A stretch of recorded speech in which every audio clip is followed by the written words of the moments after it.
Hello. Hello. Hey, what's up, Guys. guys? How are you? Good, Hello. man. Really good. How are you guys? Very Better well. now you're here. I'm Adrian Excellent. Boundtree. That's Chris Frank with KSHE 95. But before we begin, where do you think I got this? The Mötley merch store? Ha! London, Wembley, 8th grade, 12 pounds 50. Still fits. Oh, dude. Whoa. Treasured possession. And it looks really nice. I believe that's what the I got kids call thrown vintage. out of math class for the Crüe fans are the best, fuck the rest. Yeah, dude. And I stood in line at Tower Records the day before. I brought my copy of Modern Drummer, and you signed it. You gave an 8th grade me a hug. I went to the show that night. Dude. I'm in the pit. You're upside down. Fireworks are going off. I turn around. Women are taking their tops off. I'm like, I don't know what the hell this is, but I want to do something with it. Yeah.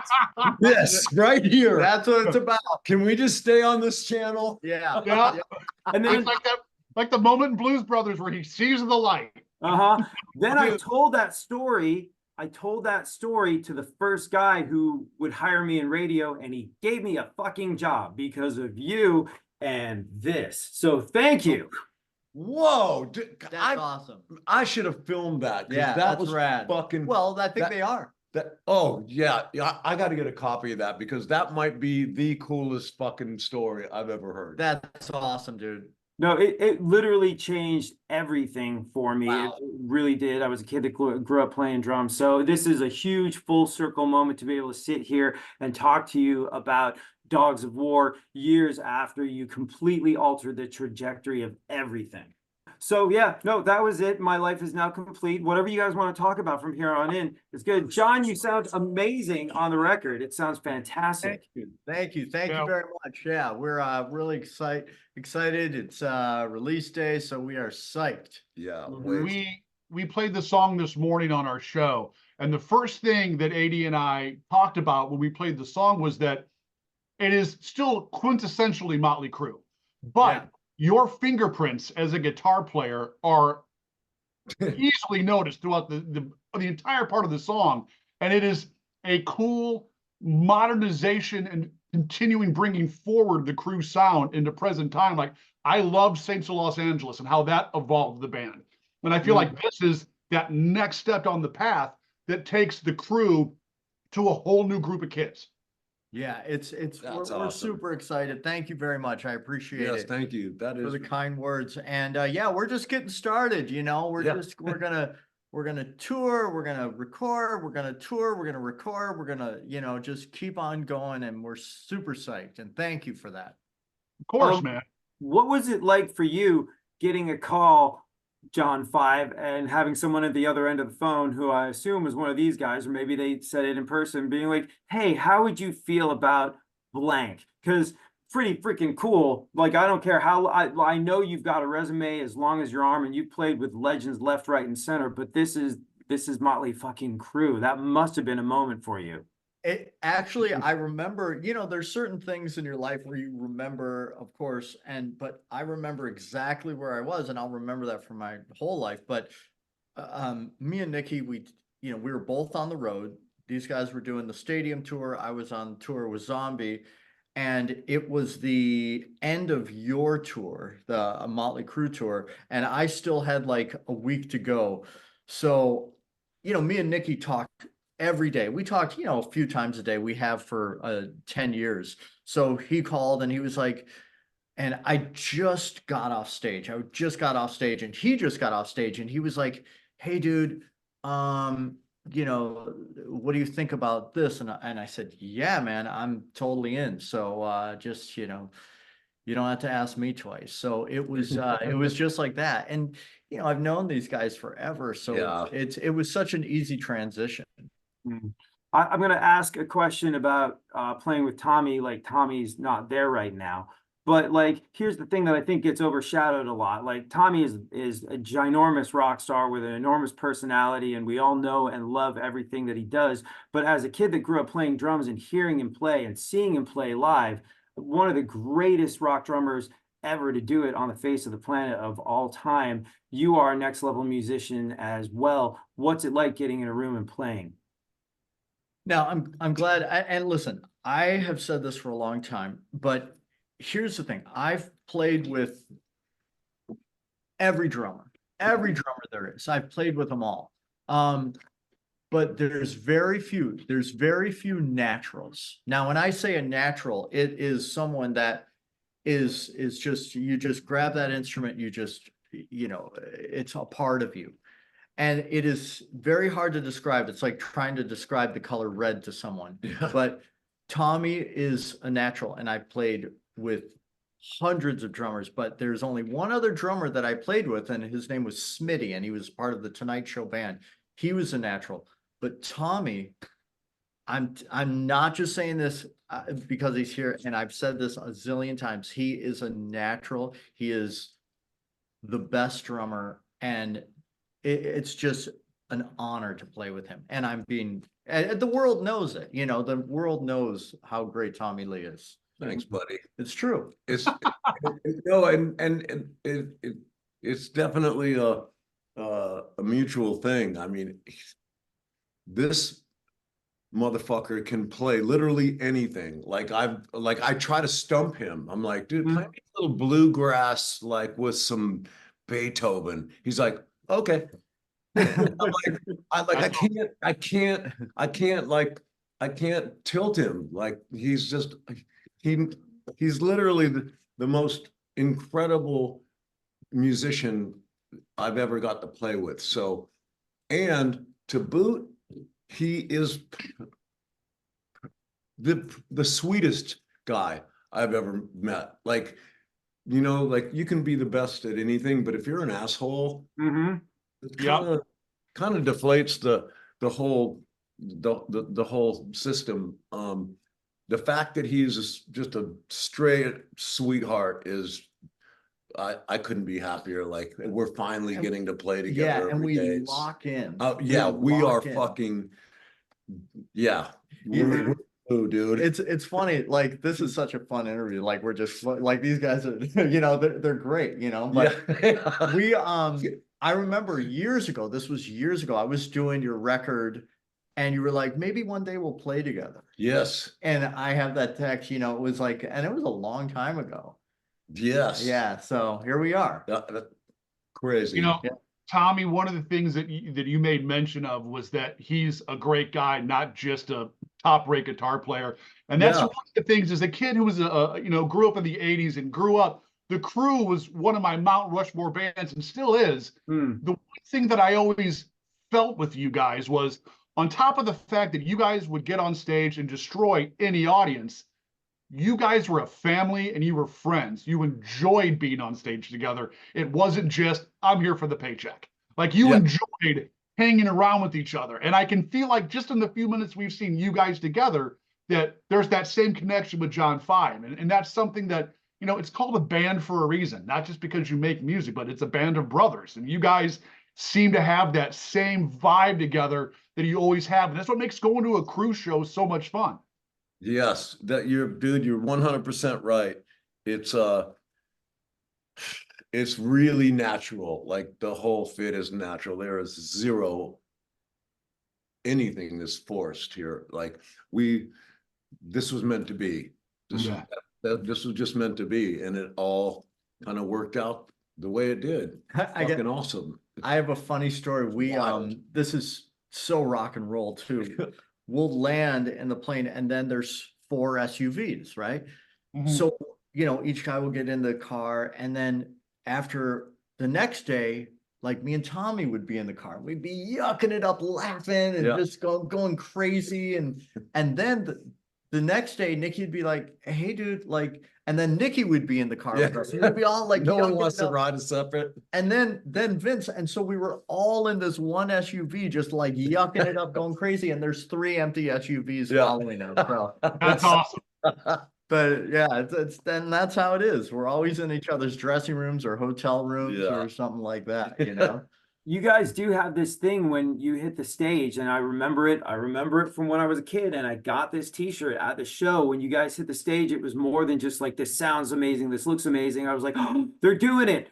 They're being Mötley Crüe. This is fucking awesome. This is like, Yeah. and so it had such a powerful emotional impact on me as a kid. It changed my life forever and ever. If you had to think back, do you remember the first time music hit you emotionally, what that was? You got something offhand? I do, but it's not very rad or inspiring. Even better.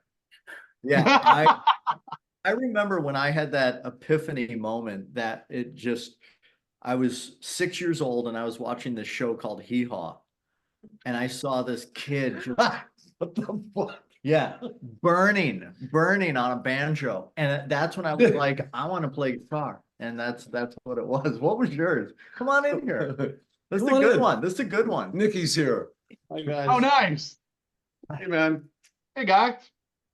What's up? What's up, Nikki Sixx from Mötley Crüe?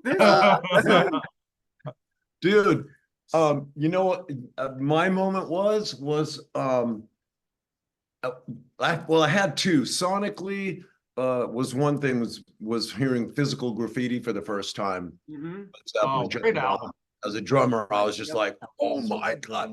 But like that moment of with like, you're like, it changes your life shit Mhm. was first time I heard Eruption, Van Halen on the radio. I was just like, what the fuck is that? Mhm. Yeah.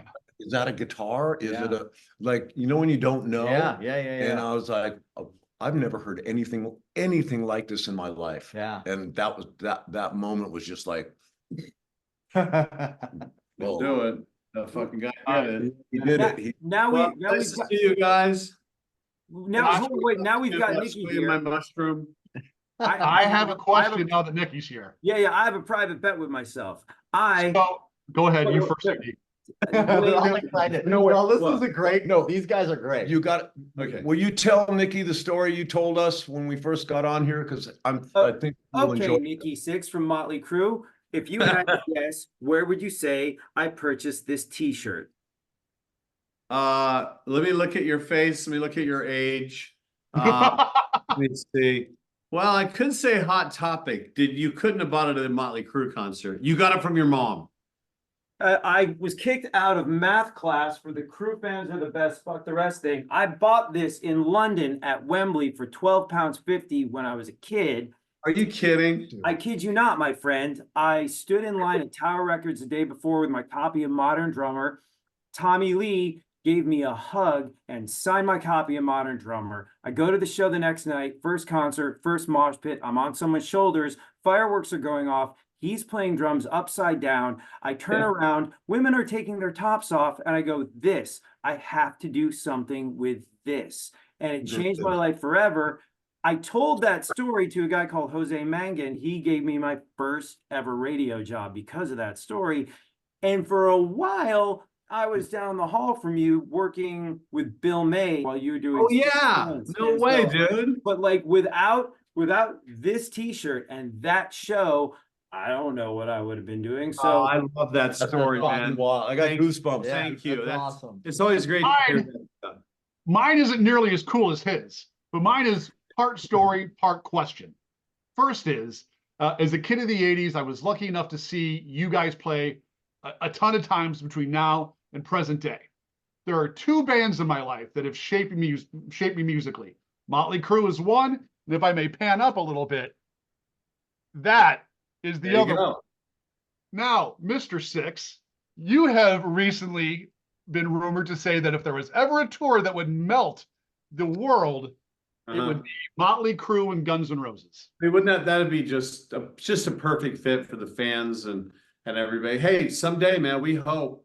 Is it's there almost is like there something may or may not have been rightly or wrongly attributed to you in the press that we both read about before coming in here to do this. It's Yeah, here it almost comes. like that.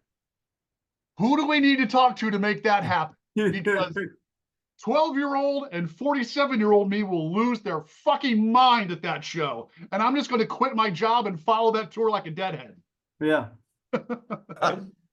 Yeah, dude. Fuck yeah. Hey, you never know, man. I mean, we're just all busy doing our own things, but someday hopefully those planets collide, man. It'd be amazing for fans. Yeah, the and for universe- us, we'd love it. Yeah, we'd love it. You know, I think everybody would love it. So Yeah, and the universe has a funny way of putting those things together that should be together. Yeah. You know, so Sure does. I'll be the last one to answer the when did you first hear something that hit you emotionally musically? The first time I heard the motorcycle rev on Girls, Girls, Girls, I was like, I'm strapping in for all this. I want everything to do with it. I moved to LA in the early 2000s. The first month that I was there, I told all my friends, I was like, we're going to every strip club in LA that is mentioned in that song. In order. I don't care where. I ended up dating a girl from Crazy Girls for about 2 months. oh yeah, dude. All right. Yeah. So it was, I feel like the Crüe is something that there's a great line in White Men Can't Jump where they're like, well, you can hear Jimmy, but do you feel Jimmy? And it's the same thing with the Crüe. Like the Crüe is in your blood if you are a legitimate Mötley Crüe fan. It is more than music. It is a fucking lifestyle. Yeah, dude. You guys are awesome. Yeah. I didn't mean to bum rush the interview. No, wait. No, we're glad to have you. So hold up. So we got Hee Haw is the reason he's playing guitar. Eruption is the reason he plays drums. If you had to pick maybe a TV show, a record, going to a show, something that made you go, music is it. This is what I must do with my life. What would that be? It was hands down Aerosmith. Yep. There's no other band that even comes close to what touched my heart as like a 14-year-old.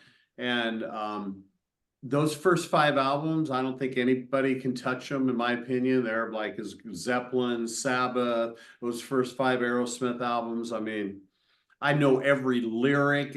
I know that so inside out that I almost like fall under super fan under that stuff. And they're great guys. We've got to tour with them before, but man, I mean, put on Aerosmith Rocks and then put on anybody else's record, and they're like, sorry, we shouldn't have put that record on after Aerosmith Rock. yeah, Crazy. that's a fucking banger. Oh my God. Yeah. There's so many. Yeah. All right, you guys. Yeah, he's got to I'm go gonna do let you guys press go. downstairs. Bye, guys. Yeah. Thank you very Yeah. much. That story, They're man, the like, best. The best. You guys are awesome. Thanks, bud. It's cool. It's cool. Like Nikki's was Aerosmith, and Tommy's was Eruption, and mine was Hee Haw.